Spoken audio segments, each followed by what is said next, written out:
Hi, I'm Doug Draper with Acme Distribution and the Denver Transportation Club, and I'm pleased to present our series, Supply Chain and Logistics, the Storytellers. The series is brought to you by Cap Logistics. Cap Logistics, they're experts offering you customized transportation solutions for all of your needs, so please visit caplogistics.com. So today I'm super excited about having a friend of mine join, and the topic today is really impactful. It's about women in logistics. So Jenyce Houg, and Jenyce is with Houg Transportation and Resources based here in Colorado. So Jenyce, thank you so much. Thank you. Looking forward to a good conversation. So before we jump into the topic, just tell us a little bit about yourself, kind of your history in the industry, and we'll just go from there. Well, thanks again for having me. This Absolutely. is great, and this is a wonderful program you guys have started. I just love it. So, getting awareness out there in the industry. I can't leave out that I'm a native of Colorado, born and raised, which Nice. is always great. Yeah. I love it here.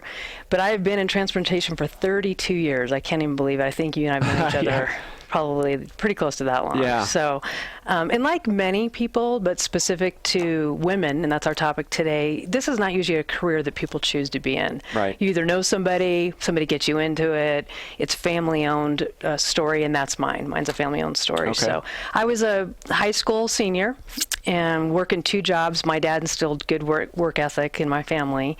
And he and his partner at that time owned an agency called GST Corporation. Okay. I'm sure you heard of that years ago. Yep. And they had a few of them over the nation. And he was doing intermodal drayage work for them at the time, him and his partner. Mm-hmm. And one of their biggest customers was Coors Brewing Company. And both of them said, why are you working 2 jobs when you get out of school? Just come work for us. And I thought, okay, I don't know anything about this. But to back up even, him and some of his cohorts that were with Coors Brewing Company used to come to our DECA classes when we were juniors, and they would teach transportation and logistics. Oh, wow. Yeah, so your dad would come in and you're sitting there in with class. his cronies, and they would, teach us all what transport, and none of us really knew about it, and I still didn't want to seek a career in that. So, but I went into the position just doing admin, customer service, answering Right. phones, but I started paying attention, and when the operations manager that was doing the dispatch and working with the drivers and the shippers, I would say, can you teach me that? I want to know how to do that. And so they did. And I just loved it. I thought it was so much fun. It was fast. It was quick. I just loved working with the drivers and the shippers. So my plan was to jet off to a university with my friends as soon as Right. I graduated. But my dad's partner left at the time and said, would you like to start a transportation company with me? And I said, I'm in. Yeah. So school was very important to me. So I started taking night classes and eventually graduated from Regis University. Okay. But he and I dove in, and Coors, again, was our biggest account. And they said, how about you guys get in the warehouse business for us? And we said, we don't have a clue how to do that. And they said, Right. we'll teach you. So we became Coors' first redistribution center. They were trying to push out more beer into the network. So we went out and found a 15,000 square foot cooler, started trucking beer down to our warehouse and distributing to 6 states, and that eventually grew into about 250,000 square feet we ran for them. Oh, wow. Yeah, so we had our local, we had our warehouse, which then grew to 500,000 square feet because we got more customers, Fortune 500 customers, to come into our facility.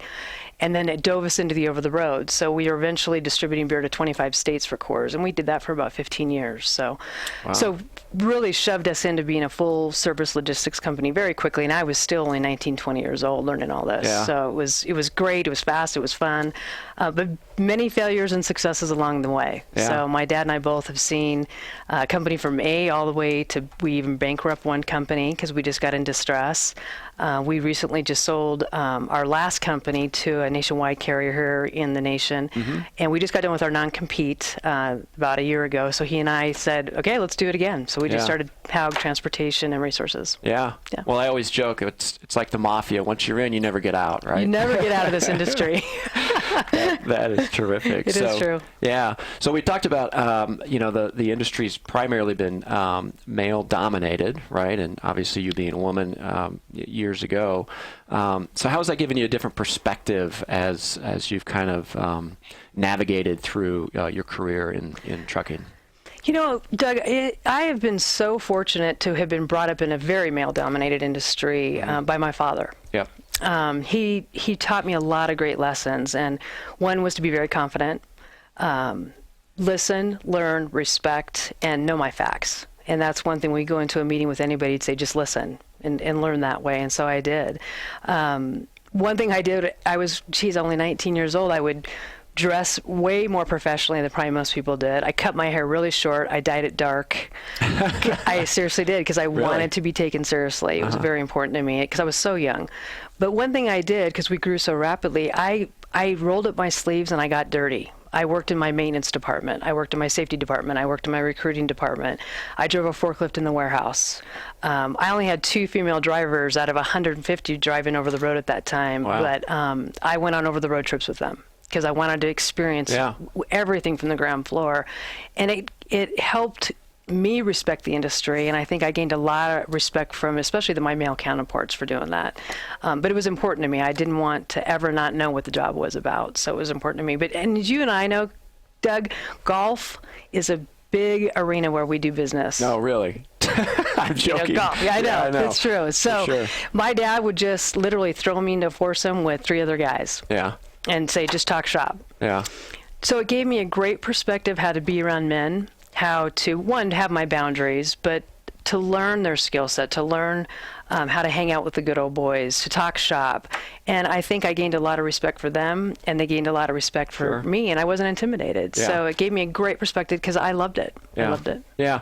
So do you think that your experience, so going back kind of, I wouldn't say going back in time, but kind of how things were starting out, that's a pretty unique story where you just jump in and you're looking and doing everything. Mm-hmm. From the historical perspective, with women entering the industry, do you think that was common, or what type of jobs did women normally have when they came into it? Because you did it all. Right. Was that common? I don't think it was common at all. I think women in most roles of supply chain, trucking, and specific to that, you'd come in and have administrative roles, kind of like I started out. Yeah. You know, customer service, human resources, administrative assistance. And then I think if you were really intrigued and would move up, if you were allowed to, then I think it would happen, but really not so much. And I think that it's changed a lot because I think men started respecting more of women's skill set, and even back in the day, when I had the warehouse, I hired someone who didn't have experience. She was a young female because I wanted someone who was highly detailed. They think quick on their feet sometimes, and I wanted her to run my local, and she did an outstanding job, and she was only in her late 20s. Yeah, so. Yeah.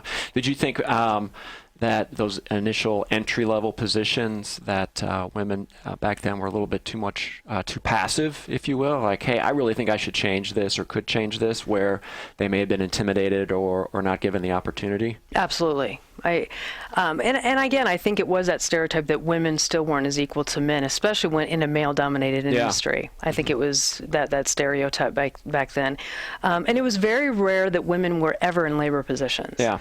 Like I said, I probably had 1 to 2 female drivers over the road, maybe 1 to 2 in my local, and virtually none in my warehouse driving forklifts. Yeah. So they just didn't even apply for those type of positions. Yeah. Yeah. So it was very rare. And at Coors, I knew 2 women that were management and director roles. Right. That were in the logistics and transportation, still my friends today. And they were so assertive and so confident. And they had to fight for those positions that they got into. And I could tell stories forever about what they told me about. But they were the ones I was most scared to go deal with, to negotiate, to set up contracts, because they were hard on me, way harder than the males were. Because they had to be. Yeah. They had to be to keep those positions and fight for those positions. Yeah. So in this day and age, so we talked about the entry-level positions were more clerical, you're in the office, and there was a few that were out lumping freight or driving a truck. Mm-hmm. So nowadays, kind of shifting gears to the present and the type of jobs that women are coming into now, how does that look? Are they more sales and marketing and outward facing to the customers, or are they still clerical? What have you seen with the type of entry level jobs now? Obviously all the entry level jobs are still, that's how people get their foot in the door. Mm-hmm. They really do. But I read a lot. I keep up on the industry and the movement of the industry. And I think more, especially larger companies, are really trying to set goals. They have goals that they're setting to try to get women to fill those roles and bring them in. So they're setting up programs and I think it's a work-life balance issue still with women. They still want to have a family. They still want to do a lot of things. So I think that has an effect on this in some ways.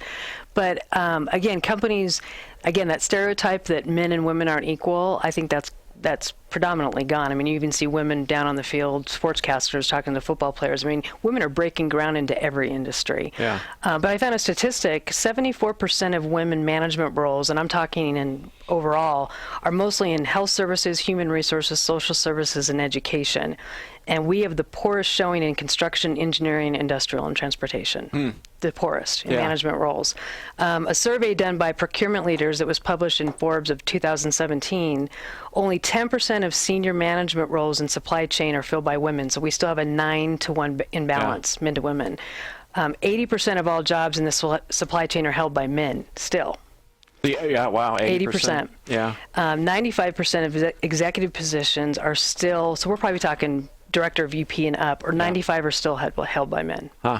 And a staggering statistic, which I know we're narrowing that gap, but females still make up 75% of their male counterparts in salary in the same positions in the same organization. Wow. So as much as we want to keep moving that needle, and we are, I think it's still not where we need to be. Yeah.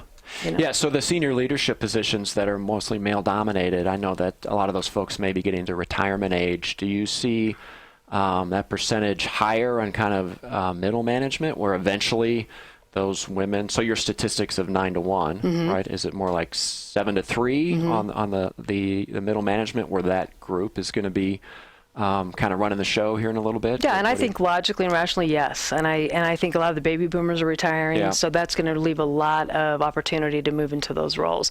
And we're seeing it a lot more. We really are. I mean, especially in logistics companies, you see a lot more women entering logistics companies where it's not maybe a trucking company, but we do see that. But frontline jobs, as you asked about, we're at a huge driver shortage in the nation. And a lot of people in this industry know that. So when it comes to the Class 8 over-the-road truck drivers, we're about 60,000 drivers short. And it's been that way for 20 years, but it has gotten a lot worse. We're suffering to get mechanics. We're suffering to get forklift drivers in this industry. But one area why this has opened up is that carriers are targeting females now, an untapped market to drive trucks. And they are making it easier to drive a truck. Not that it's not still difficult, but advanced technology has... Yeah, I was about to say, what do you mean by easier? Yeah, the technology in a vehicle, it's endless what they're doing to make a truck easy. Take all the obstacles out of driving a truck. When I started out, everything was a stick shift. You had to know how to drive a 13-speed, very archaic, the industry. Now, virtually every company has automatic transmissions to take that out.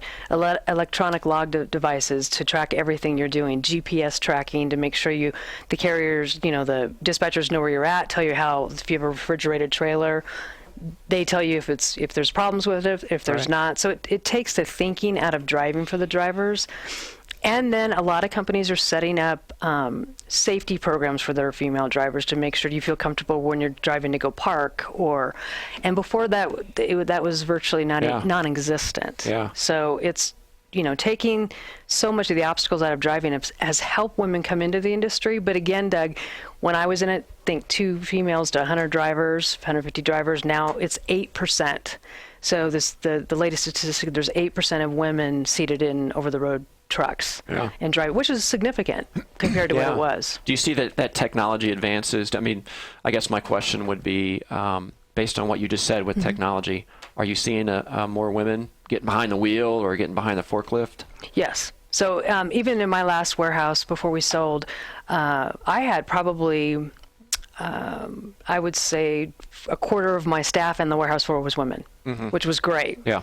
And some of them were even in their 50s, and they're throwing freight, and they love it, and it was great. So I think more and more women. I think what women realize now in companies, if you have the skill set and you don't mind the physical labor, which a lot of people don't, not everybody wants to go to college and be in administrative management and senior management roles. Yeah. And so it's a great opportunity for people to get in the industry. And one thing I love is that women in general, we've got past that stereotype that they don't have the physical ability, because still driving a truck, you still have to get out of the truck when it's snowing out, put chains on, you still got to crank dollies on trailers. It's a tough industry. It's a tough job. So again, I don't think that's why you see it just progressively increasing the statistics, but it's getting better. Yeah. Well, even at Acme Distribution, we have a decent amount of women on forklifts, you know, and there's this one individual I can think of. If she's 100 pounds, you know, she could get blown over by, you know, by a strong wind. But she is one of the most dedicated, and she works fast. That's part of it, is to have an efficiency and everything else. And sometimes that's not a skill set that you see in the warehouse. So I'm even at Acme, we're seeing there's a lot more females on the forklifts than one may thought. Right. So let's talk a little bit about education and awareness, right? We got the technology, the trucks, to make it a little bit easier to be on the road. What other type of education are you seeing out there to create awareness in the industry for women? You know, it's funny with our industry. You really have to know people. You got to network. I think you have to have somebody that knows about it in a family-owned business. I think we're doing a better job. As you and I know CU here in Colorado, CSU, DU, they all offer degree plans, certification programs, master's degree plans. So we're seeing a lot more of that. I don't think we do a good enough job at the high school level. I still think that we need to go in when they're juniors, seniors, and talk about what this industry is, because there's so much opportunity in this industry. You can be in human resources, marketing, operations. This industry affords you any type of career you'd like to have, and a lot of people don't know that. Yeah, I agree 100%. You know, you think of trucking, it's like, I don't want to drive a truck. Well, you know what? The trucking companies need lawyers. They need HR people, and it doesn't have to be this traditional perception of it as well. And talking about outreach and educational programs, I know you and I have both been involved with Operation Stimulus, and to the audience, it's an outreach to college kids, because 15 years ago you didn't get a degree in supply chain and logistics, and now you can. So the event's actually coming up here in a couple weeks in Denver, where college kids come into Denver and put together a case study, and then hear some breakout sessions, from different speakers. So we kind of say it's book smarts and street smarts. So even here in Colorado, and this is going to be our 38th year, and Coors was a significant My dad part. and they were very highly involved in all that. Yeah, so talk about forward thinking. That's 38 years ago, and it's really evolved. So. And I got to commend you, because you really kept that going, Doug. And back when my dad and the Coors team was doing that, it was predominantly high school. Yeah, exactly. It was trade schools and trade schools. Yeah. Yeah, it was. Terry Priest, who had started out. He was a farm team. He's got this very large staff moving beer all over the world, and who's going to take over the jobs whenever people start retiring? And he used that as his farm team. So So that's pretty cool. And we also see, you and I are both part of Denver Transportation Club. Great club, which is very educational and brings a lot of awareness to the industry. We're both a part of Colorado Motor Carrier Association. Greg Fulton was here on your last episode, and that's more regulatory, legislative, a lot of the issues that affect trucking companies and the supply chain network entirely. And I think a lot of it is, I would always say, you got to network. And there was a young woman just recently, she graduated from college and she wanted to go into marketing, and she thought in the sports arena. And so she just landed a job, because a lot of times if you don't know somebody, you don't know where to go. And she took the first job and she's just miserable. So she and I started talking. I said, well, have you ever thought about getting into transportation logistics? And she goes, what is logistics? And I thought, people really still don't know about this at that level. And I wish we could do a lot better job getting the awareness out there of this industry, because with Doug, this industry is evolving. It's changing rapidly. In 20 years, we're going to see a completely different industry, and that breeds a lot of opportunity. Yeah. It really does. Yeah, for sure. So you say 20 years from now, what would be one or two things you can think of that would be a little bit different? Well, we talk a lot about, think about, we're the first state that tested the autonomous truck driving over the road. And what I like to say, and the Motor Carrier Association likes to remind people, probably not in our day, it'll be driver assist, not driverless. Yeah, no, I think that's very valid. You can't just throw. No. Some driver driving an 80,000-pound rig down the highway, you need a driver, and they're making sure that it's going to arrive safely. Yeah. So, but with technology, Doug, the applications that are involved, you see Uber started a transportation company. I think we're going to see the supply chain network as a whole change from how shippers, contract carriers, and I think they're going to cut out a lot of things that make it more effective and more productive. And I can't tell you exactly, but I do think we're going to see a pretty significant shift in efficiencies in this industry because we've been predominantly archaic in this industry. I mean, I got to be honest, the company I was just at before, I mean, just with safety, when you get in an accident, the drivers were still using disposable cameras to take pictures of accidents. Yeah. And because the industry didn't want to change, and that's going to change rapidly. Yeah. Yeah, I think electronic logs that we had a conversation about, that's, a very tangible example of the technology that's coming down the road. So, so do you think all this is going back to the women and the recruitment? Do you think it's working? We talked a little bit about educating not only a little bit more in high school, but in college. Do you think that that awareness is working? With the statistics I just read to you, I think it's working, but I don't think it's working as fast as it could be. And I think with an industry that's evolving, changing, that I think that we need to get a lot more awareness out there. Obviously, we see a lot more women in roles now. I mean, where I used to go to a meeting, I was the only female in the room. I think companies are recognizing, even at Colorado Motor Carrier, I was only the third chairman 5 years ago. In 75 years, it was a female. Wow. Yeah. At CMCA. Colorado Motor Carrier Association. Yeah. So the third female. Now we've had one since me and another one on our board, and we even brought another young female that's coming in, that Erica Denny, who works with Denny Transportation. We brought her on the board. So we're really cognizant of bringing women around to the table, and I think more companies are doing that. In fact, I read that if you have a team of 10, you better have a minimum of 3 women on that team. And still, that's not 50-50. Yeah. And we think that's good. And we think that's good. 3's great. Up from the 1. Right. Because women really do bring a different perspective. We're different. Men and women are different. Yeah. And women bring great communication skills. They like to collaborate teams. And I think it's very important. I think more and more men see that. They see that value. We see things differently, and that's why you need a balanced team. Yeah. Yeah, for sure. Yeah. So if we were going to rewind the clock, I think you'd said 30 years or so, and we're talking to Jenyce, 19-year-old Jenyce, right out of college, and knowing, all the experiences that you've had, what would be 1 or 2 things of advice you'd give yourself, to really, I mean, you've made quite an impact in the industry by far and away, and I'm very impressed with what you've done with your career. Thanks, Doug. But rewind, what advice would you give to yourself? I think the first advice would be enjoy the journey. I mean, innately, I was always a perfectionist, wanted to make sure everything was perfect, even the way I looked, the way I spoke, always very hard on myself. And I think 32 years later, it's gone by so fast, and I wish I wouldn't have been so hard on myself. And I think I would tell that to any male or female, mostly females, that we're so worried about being perfect in everything that we forget that sometimes just being yourself and knowing who you are is the learning lesson along the way. Yeah. And I would tell myself, embrace the failures. Because I got to tell you, growing up with an entrepreneurial father, my dad didn't see failures as failures. He just said, niece, that's what he called me, niece. It's just business. You just get up, brush yourself off, and go to the next thing. You don't take things personally.